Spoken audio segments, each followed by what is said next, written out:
The last basic setting that we need to cover is white balance. At its most basic, white balance is telling your camera sensor what needs to be white in the image. White balance, which is also known as color temperature, is measured in a degree scale known as the Kelvin scale. To adjust the white balance on your camera, you'll press the WB option at the top of the camera, and then you can scroll through the options with the scroll wheel that you use for the shutter speed.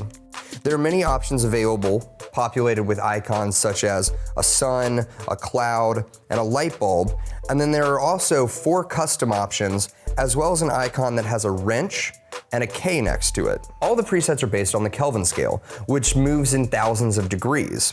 So if we're shooting in, say, an outdoor location or with LED lights, the color temperature is probably 5600, and that correlates to the sun icon on your preset sheet.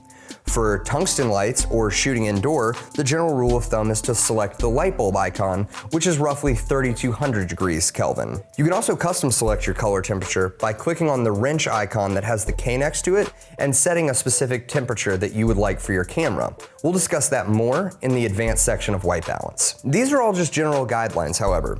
It's best to scroll through all of your white balance options every time you move to a new location to see what looks best to your eye.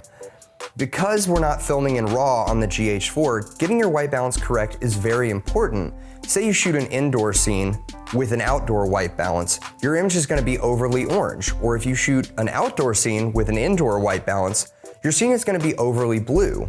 Without RAW capabilities, it's harder to fix that color in post.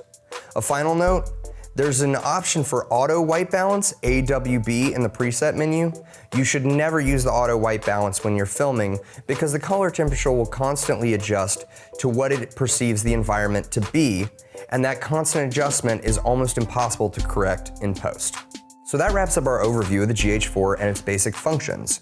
You should have all the tools you need now to grab a camera, get out, and make an awesome CMF film.